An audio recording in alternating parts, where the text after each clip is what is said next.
खूबसूरत है ज़िंदगी। ये कहानी रिमशा की है, जो अपने वालिदैन के साथ एक छोटे से इलाके में रहती थी। उनकी ज़िंदगी गरीबी ज़रूर पर खुशगवार ज़रूर थी। माँ-बाप बहुत इज़्ज़तदार थे और अपनी मेहनत मज़दूरी करके कमाते थे। बाप बेरोज़गार था, पर माँ ज़रूर कमाती थी। माँ रिमशा और उसकी माँ सिलाई-कढ़ाई करती थी। वो बहुत मेहनत से घर चलाते थे, पर उनके हालात इतने ख़राब थे कि वो गरीबी से परेशान होके उन्होंने फ़ैसला किया, अब कुछ करना पड़ेगा, मतलब कोई काम, अच्छा काम करना पड़ेगा जिससे हमें ज़्यादा पैसे मिल सकें, क्योंकि घर चलाना अब ऐसे मुमकिन नहीं है। तो वालिदैन बहुत परेशान हुए। रिमशा ये देखती रही और वो परेशान होती रही कि मुझे तो कोई अच्छी नौकरी भी नहीं मिल सकती। अगर मैंने टीचिंग के लिए भी अप्लाई किया तो मेरी पढ़ाई कोई इतनी ख़ास नहीं है कि मुझे टीचिंग के लिए ले लिया जाए। तो रिमशा भी परेशान होती है, पर रिमशा की हिम्मत जो होती है वो उसको आगे लेके जाती है। उसकी हिम्मत जो होती है वो उससे बोलती है, मुझ पे भरोसा करें, मैं जॉब करूँगी और मैं आप लोगों को सपोर्ट करूँगी। रिमशा अपने वालिदैन को सपोर्ट करती है। वालिदैन भी रिमशा पे भरोसा करते हैं और उसे जाने देते हैं। वो जॉब के लिए निकलती है ढूँढने। वो बहुत से स्कूल्स में जाती है, ऑफिसेस में जाती है, तो उसे बहुत सारी जगह से रिजेक्ट कर दिया जाता है कि पढ़ाई की बिना पर, कि अच्छी पढ़ाई नहीं है आपके पास, एजुकेशन नहीं है, बहुत सारी चीज़ों की बिना पर उसे रिजेक्ट कर दिया जाता है और निकाल दिया जाता है। जब उसको रिफ्यूज़ कर दिया जाता है तो वो फिर हिम्मत नहीं हारती, वो बार बार एफ़र्ट करती है, हिम्मत करती है और अप्लाई करती रहती है, यहाँ तक कि उसके आसपास के दोस्त, रिश्तेदार, जानने वाले ये बातें बनाने लग जाते हैं कि वो क्या क्या कर रही है। उसको निकालते थे, वो फिर चली आती है, पर वो फिर भी रिमशा बहुत एंड तक हिम्मत करती रहती है। तो फिर वही लोग एंड में तारीफ़ कर रहे होते हैं कि रिमशा ने इतनी हिम्मत की और अभी तक कर रही है, ये बड़ी बात है। अगर रिमशा की जगह कोई और होता तो वो कभी नहीं करता। पर आगे कहानी नया रुख लेने वाली थी। रिमशा की दोस्त आयशा और उसका भाई असद। असद जो कि रिमशा को बहुत पसंद करता है और आयशा रिमशा की बेस्ट फ्रेंड है।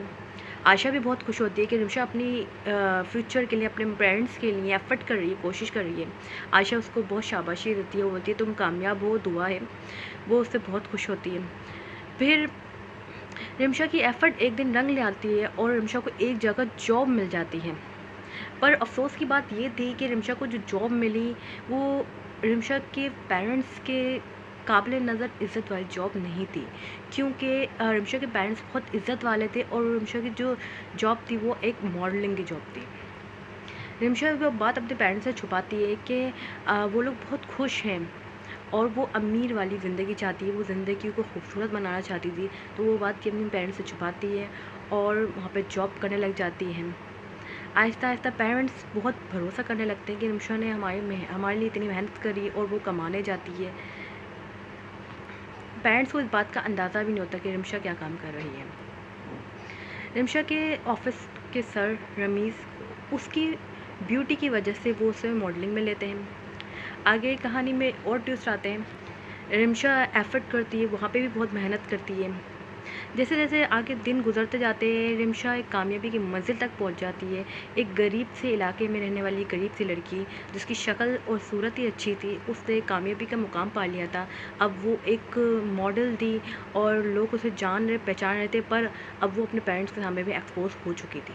जब वो एक्सपोज़ हो गई तो पेरेंट्स बड़े नाराज़ हुए और उससे बहुत गुस्सा किया और उनको बहुत शर्मिंदगी का सामना करना पड़ा। क्योंकि ये उसका प्रोफ़ेशन नहीं था, ये इसकी टैलेंट नहीं था, ये इसको शौक नहीं था, ये मजबूरी में इसने ये कदम उठाया। पर अब रिमशा नेगेटिव यूँ हो गई थी कि उसने जैसे ही कामयाबी, शोहरत पाई, माँ-बाप भी राज़ी हो गए थे। पर उसमें गुरूर आ गया था। गुरूर ऐसा आया कि वो समझने लगी कि जिस तरह मुझे सबने कमतर समझा, हमेशा गिराया है, अब मैं लोगों को कमतर समझूँगी, लोगों को नीचा दिखाऊँगी। उसने असद को रिफ्यूज़ किया, उसको बुरा-भला कहा, उसको कमतर समझा कि तुम्हारे पास है क्या मुझे देने के लिए। आयशा को ये बात बहुत बुरी लगी कि मेरा भाई उस वक़्त इतना अच्छा था रिमशा के लिए, जब रिमशा के पास कुछ नहीं था, उसके पास सब कुछ था। आज रिमशा के पास सब कुछ है तो वो इस बात पे गुरूर कर रही है। रिमशा और आयशा की दोस्ती भी यहाँ तक कि ख़राब हो गई। पर आयशा ने रिमशा को समझाया बहुत, पर वो नहीं समझी। उसके पेरेंट्स ने समझाया, वो नहीं समझी। वो यहाँ तक कि उसने सबसे ताल्लुक़ तोड़ने का भी फ़ैसला कर लिया। रिमशा को अपनी शान और शौकत, अमीरी पर बहुत गुरूर था कि ये सब मेरे पास है और मैं सबसे ज़्यादा हूँ और कोई मुझसे बढ़कर नहीं है, सब कमतर हैं। वो सबको बुरी बुरी नज़रों से देखती, किसी की खूबसूरती की वजह से देखती कि अब मैं कितनी खूबसूरत हूँ, ये कितनी बदसूरत है। तो किसी को दौलत की वजह से देखती और किसी को शोहरत की वजह से देखती, देखो ये कैसे मेहनत कर रहा है, छोटे छोटे काम कर रहा है और मैं कितने बड़े काम कर रही हूँ। पर रिमशा के बड़े काम में वो बड़ापन नहीं था जो होना चाहिए था। आगे कहानी एक नया रूप बनाती है, जहाँ रमीज़ इतना मेहरबान था, उसने जॉब दी, इतना रिमशा को फाइनेंशियली तौर पर इतना अमीर कर दिया। जहाँ आसमानों पर रिमशा उड़ रही थी, अब उसको ज़मीन भी गिरना था। अब आगे कहानी में ट्विस्ट यूँ आता है, रिमशा जाती है रमीज़ के साथ एक दिन पार्टी में, अपने पेरेंट्स वेरेंट्स सबको छोड़ छाड़ के, कि उनकी परवाह नहीं करते हुए उसे कुछ लोग परेशान करते हैं। पर रमीज़ नहीं बचाना आता, क्योंकि रमीज़ भी उन लोगों में से ही था जो लड़कियों को परेशान करता था। और रमीज़ देख के हंस के मजाक उड़ा रहा था और उसने उसको ना बचाया और वो दूर से खड़े तमाशा देखता रहा। रिमशा को देख के ये बड़ा अफसोस हुआ उसके लिए, पर रमीज़ के लिए कॉमन बात थी, रिमशा के लिए ये कॉमन बात नहीं थी, क्योंकि रिमशा गुरूर तो ज़रूर आया था पर वो ट्रस्ट कर रही थी रमीज़ पर उसका ट्रस्ट बेकार था एकदम। फिर वो अपनी जान बचा के खुद भागती है, तो देखती है रास्ते में उसे वही असद मिलता है उसको बचाने के लिए। वो गिर गई तो उसे उठाने के लिए वही असद मिलता है जिससे उसने ठुकरा दिया था, धुतकारा था, जलील किया था। फिर वो असद उसको बचाता है, लेके जाता है, अब उसके पेरेंट्स के सामने उसको करवाता है कि इसको माफ़ कर दे, माफ़ी दिलवाता है और उसको सपोर्ट करता है जब उसके सब खिलाफ़ हो जाते हैं। उस वक्त असद उसे सपोर्ट करता है, सब उसे माफ़ कर देते हैं। पर रिमशा को पछतावा इस चीज़ का होता है कि पछतावा ही बाद में क्यों होता है, पहले क्यों नहीं समझ में आती, पहले हम क्यों अपनी गलतियों को सुधारते नहीं और फिर नेगेटिव क्यों हो जाते हैं।